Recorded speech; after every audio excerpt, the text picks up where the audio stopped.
Salut à tous et à toutes les amis, bienvenue sur l'atelier d'Adrien. Aujourd'hui on se retrouve pour s'occuper de ce 260 litres. 260 litres on va s'occuper pour pouvoir en fait transférer tous les poissons, la vie, donc les plantes etc. dans celui-là du 360. Comme je vous l'ai dit dans la dernière capsule, si vous ne l'avez pas vu, n'hésitez pas à aller la voir. On va laisser tomber le 360 et je vais le vendre et je vais passer sur un aquarium un peu plus petit. Quelque chose qu'on ne fait pas normalement en aquariophilie, mais voilà, je le fais.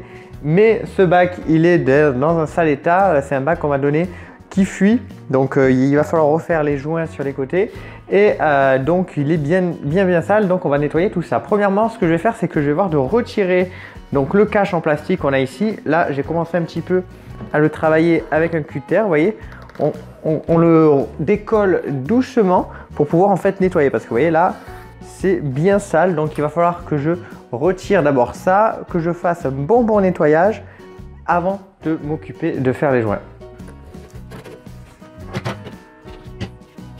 Voilà, ça c'est retiré, ça va faciliter les choses pour le nettoyage clairement. Alors si vous voulez savoir du pourquoi, du comment je passe dans cet aquarium là plutôt que le 360 litres, je vous invite à aller voir la capsule tout simplement où je vous ai bien tout expliqué. Donc là c'est fait, maintenant on va, avant de faire le nettoyage, je vais retirer donc les joints qu'il y a sur les côtés, les joints des angles puisque c'est eux qui fuient. On va donc les retirer, surtout retirer ce qui a été fait en fait par l'ancien propriétaire. Je vais vous montrer ça. Voilà, comme vous le voyez, l'ancien propriétaire a essayé de faire un joint par-dessus le joint noir. Et donc c'est tout caca. Bon, il y a des zones où c'est quand même un peu plus propre.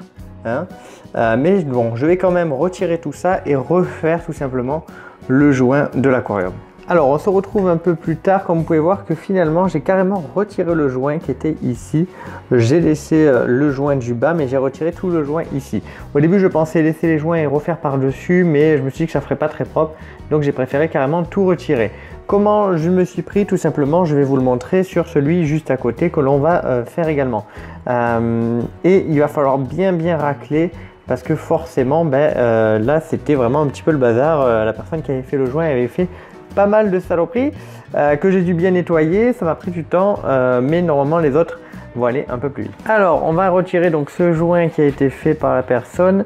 Donc elle a refait du joint transparent par dessus le joint noir. Alors comment on va le retirer? On va s'équiper de gants et d'une lame de cutter. On va planter la lame de cutter par en bas, c'est le plus simple, entre la vitre donc et le joint. Je vous montre en haut pour bien voir. Donc comme ça jusqu'au fond. Hop, et on monte tout simplement la lame de cutter. On s'écarte un peu au niveau du visage quand on arrive vers le haut. Voilà, pour ce genre de truc. Et on fait ça aussi de l'autre côté. C'est pas grave si la pointe raye votre vitre, c'est au niveau du joint de toute façon. Donc si la pointe raye la vitre, c'est pas très important. Alors ensuite, je vais couper ce qui reste du joint, voilà, sur le bas. Le fond de l'aquarium normalement ne fuit pas, même si ça fait un an qu'il n'ait pas été sous l'eau, normalement il n'y a aucun souci. Donc de toute façon, une fois que j'aurai refait mes joints avec ce 360, je vais mettre de l'eau et je verrai si jamais ça fuit, je retire l'eau et je referai le fond. Mais là pour l'instant je ne vais pas m'embêter à retirer le fond si tout est bon. Donc une fois que le joint est retiré, ce que j'utilise moi c'est une petite raclette pour nettoyer les fours, donc les vitres céramiques des fours. Mais vous pouvez aussi utiliser les raclettes tout simplement pour aquarium. Et ensuite je vais tout simplement faire une pression pour décoller ce qui reste de silicone qui est bien collé sur la vitre. Alors chose importante, c'est que mine de rien, quand vous avez retiré ce joint au niveau de votre aquarium, vous avez fragilisé l'ensemble de votre aquarium au niveau de l'angle.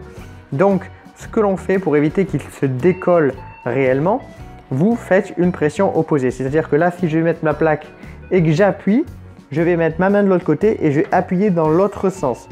Donc pour faire une pression opposée pour pas prendre le risque de décoller les vitres. Donc voilà, tout bêtement, et c'est parti. On commence par en haut.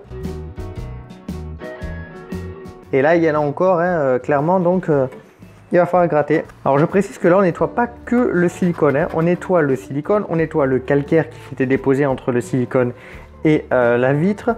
On nettoie aussi les petits algues aussi qui s'étaient mis entre le silicone et la vitre et qui avaient séché entre temps.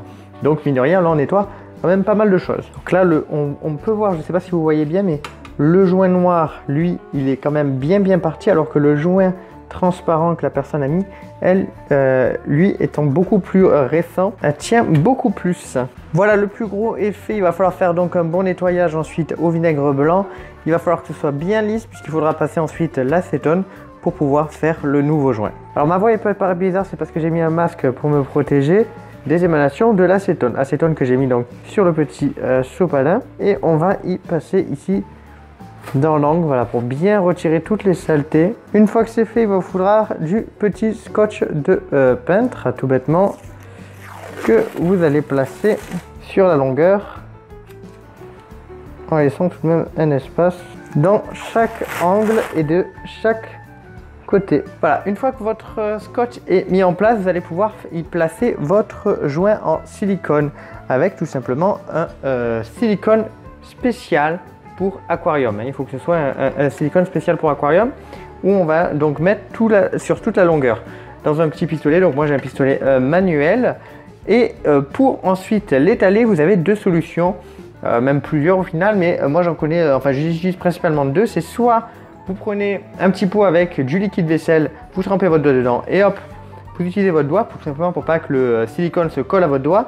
Soit il existe la technique de la pomme de terre, une pomme de terre que vous épluchez, que vous taillez un petit peu dans la forme que vous voulez, et où vous faites votre petit trait tout bêtement. Voilà, la pomme de terre a été épluchée et taillée comme vous pouvez voir ici, ici et là, ce qui permet que quand je la pose ici contre, on a juste l'espace au fond qui permet donc pour le joint.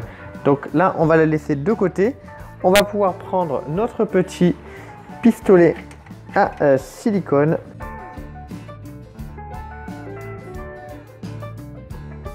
Voilà, c'est fait le joint, et maintenant on va l'écraser avec la pomme de terre.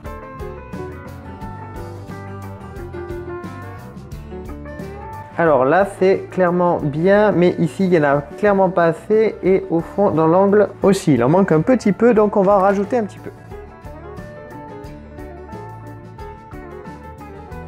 Voilà, là la longueur a été faite, donc maintenant on va retirer, hop, ce sera plus simple sans les gants, on va retirer le petit scotch.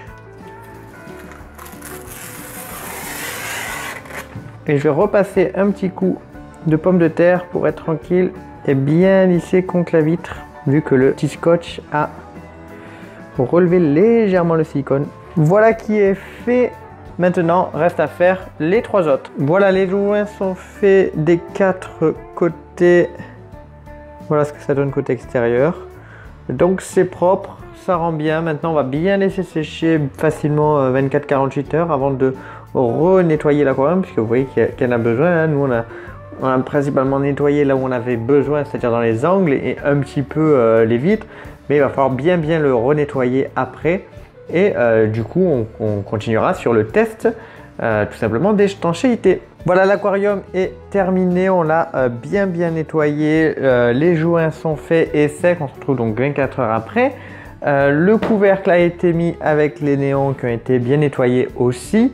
Là, ce qu'il nous reste à faire, c'est tout simplement le test d'étanchéité. Donc ça, je ne vais pas le faire en vidéo, mais je vais le remplir et le laisser bien 24 heures comme ça pour voir s'il y a des fuites ou pas au niveau de mes joints que j'ai fait ou au niveau des joints en bas que je n'ai pas refait. En tout cas, si la vidéo vous a plu, n'hésitez pas à me le dire dans les commentaires et à partager la vidéo autour de vous. Merci de l'avoir regardé. Petite nouveauté, dans la description, vous verrez un Utip. Voilà, c'est un petit site très sympa qui vous permet de me soutenir en regardant des petites publicités. Et si on arrive à accumuler une centaine d'euros avec ce petit site, je vais pouvoir faire appel à une graphiste qui va refaire l'avatar et la bannière de la chaîne dessinée main. Ça va être vraiment très joli. Donc voilà, n'hésitez pas sur le petit Utip pour regarder quelques pubs pour me filer un coup de main. Merci à vous d'avoir regardé cette vidéo et je vous dis à bientôt. Bye bye tout le monde.